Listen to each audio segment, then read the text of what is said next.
Hey guys, M.V.K here. How's everybody doing? The M.V.K Lord of New York is here at your service as always. Welcome back.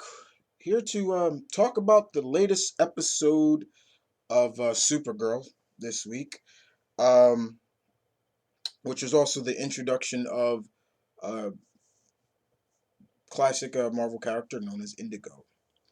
Um, so let's get right into this episode. This was what, episode 15? 15, 16, one of them. Uh, let's get the first things first. Let's get the yes. Laura Vanderroot, who plays Indigo in this. Yes. Did she look like too much like Mystique? Yes. I thought they could have did a better job with her design. But despite that, ladies and gentlemen, I thought she was pretty damn. I liked the vibe that she played, and even to the point when I was watching her as Indigo, I also even said, "Man, she probably could have nailed Mystique too," you know. But the basis of it is we see Kara when she was still a kid, in the Phantom Zone, and we see her rocket activate, and we see a certain symbol pop up, and the rocket goes through the portal, and so does Fort Ross. Now, basically, Kara is still on the vibe of she can't trust Hank, because what happened between Aunt Aster and Hank, or what she thinks, and it's still eating Alex up because Alex knows I killed her, not Hank, but he's taking the blame for it, and it sucks, but Hank knows that Alex is the world to Kara, and he doesn't want her to lose that. And so basically, later on in this episode, basically, Kat gets a package, and it's got all this juicy info on it. And unfortunately, Kat just tells her people to throw it away, burn it. Unfortunately, one leads to another, and we see Indigo on screen. Miss Vanderroot, she is in her looking like what she really looks like. And but given those intense eyes that she has, I've always said that Laura Vanderroot has the most intense eyes. Like, her eyes are so intense. When she stares at you, it's almost like she's staring into your soul, and it's kind of scary at times. And she tells Kat and them, like, you were warned. You should have took the offer. And later on, we get to see what she really looks like. She comes out of the computer. Um, it's definitely with the gang, and she shows herself, and she knows right away that Kara is Supergirl. She knows everything about her. Basically, yeah, she's a Brainiac 8. She even said it. But she told people like Non and everything. She goes under Indigo now, and basically her plan was to, simple put, destroy the world, destroy the humans, where pretty much only the Kryptonians and her would live. Basically, her line was, predators can't live with the prey. They can't share a world together. She just bashed over None about, like, I didn't care about Astra. I'm glad she's dead. Yada yada yada. I was like, the vibe is there. Like, you could see she just despises, almost like she despises organics. Period. And it becomes a battle between, the way they structured this episode was like, okay, it's it's the DEO and Team Kara trying to figure out how to stop Indigo. The other big main story also is we get some more into, I'm trying to remember her name, but we get some more into her story, which was kind of interesting. But then we get more into the drama that's going on between, you know, Jimmy and and Lucy. And you know, it's starting out. It started out kind of like, Lucy's still, she's jealous in a sense. She's jealous of Supergirl. Like James spends a lot of time with her and everything like that. And Kara, is still fiending over the fact that Jimmy doesn't want to keep this secret from her. Let me tell her, Kara, that you're Supergirl. And Kara's response is basically what mostly any superhero's response is it's too dangerous. Too many people can get hurt. She can get hurt if she knows my secret.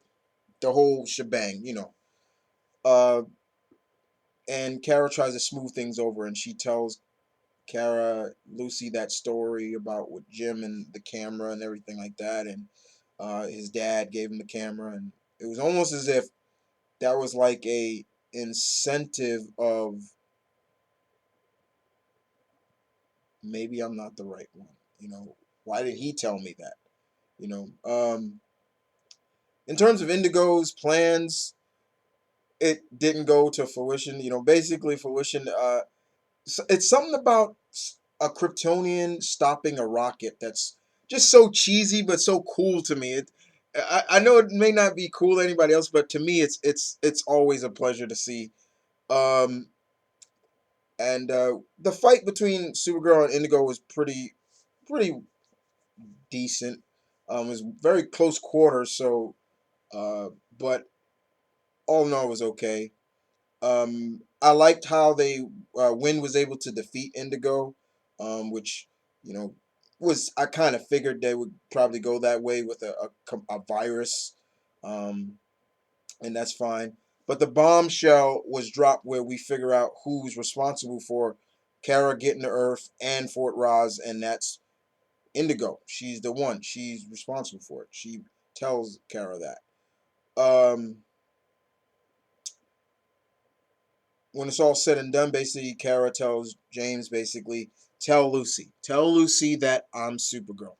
We can. I'll like having her a part of. She can be a part of the team, and it seems right here, basically, Lucy kind of says, this isn't working. It's not about Supergirl. You're in love with Kara. Kara's in love with you, and it's almost as if she's not tapping out, but it's almost like, yeah, all right, I'm defeated. Okay. Uh, so yeah, she kind of even before Jamesy could even tell her that Kara's Supergirl. Um, the the biggest other bombshell that was dropped because I knew it wasn't gonna last for any more episodes. Kara comes back to the DO, sees Hank and Alex training, or Jean and Alex training, sparring, and she says, "Look, we work better as a team. The whole kit and caboodle. Put personal feelings aside." Alex turns and just drops it, and this very emotional scene. And I'm not gonna lie, guys, I got choked up a little bit because I was like, you know, I was even to the point like saying, "Tell her, tell her." Like the worst that could happen is that she doesn't talk to you for a while, but at least she knows. Alex tells her that Astor had John at her mercy. She was going to kill him. She acted, gut it, and the fact is, the biggest fear is losing her. And it looked like Carol was just going to walk out, like just storm out. Didn't happen. She turns, hugs her sister, and I'm a sucker for stuff like that. It's a beautiful moment, and Alice is crying in her arms. Jean is about to leave, and I knew it was coming too. She grabs him and she's like, you know, give me your hand. And it's this very touching moment. The bond is reforged again, and it was good stuff. And then we see Non has Indigo all messed up. Now, what did I leave out of this? I'll tell you what I left out of it because I wanted to talk about that. We got to see the Fortress of Solitude in this. which was really cool. Uh, I was a little. I really would have thought it was gonna be the key. I thought it was gonna be the really big key that Clark has to lift up, and I thought it was gonna be that instead of just like this little oversized paperweight and pop it in, and that I thought it was gonna be the real big one. And we get to see what's inside the fortress. We get to hear that Kara has been asked many times by her cousin to come to the fortress, but she always made an excuse not to come. We got to see the Legionnaire ring in there. We got to see, I believe that was red kryptonite we saw in there, and so there was a couple of Easter eggs in there. But that was pretty cool. Um, it was. I thought it'd be a little bigger, but it's cool.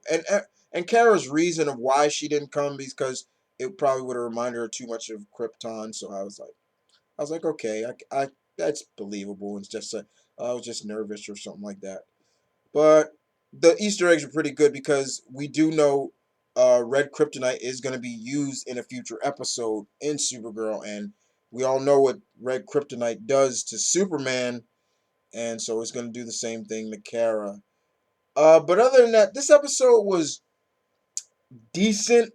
Um, it's always good to see Laura Vanderroot, the how, what should I call her? The second Supergirl, yeah, the second Supergirl, um, and hopefully we'll see more of her as Indigo. She'll come back from time to time, or uh, but a decent episode nonetheless. Nothing, like I said, the best moment for me was that touching moment between sisters. I thought that was really good, and a lot of the Easter eggs in the Fortress of Solitude, that was also good too. But other than that, guys, you guys tell me what you thought about this episode. As always, leave your comments in the comment section below, and you guys know where you can follow me. Do I have to tell you where? Uh, should I? Okay. Hurricane says yeah. Tumblr, Facebook, Twitter. Uh, I'm still working on that fourth one. But other than that, you guys know where I be. And this is Mom Run Kid. Peace. One love. Stay tuned. Keep it real, guys. I'm out. Take care, guys.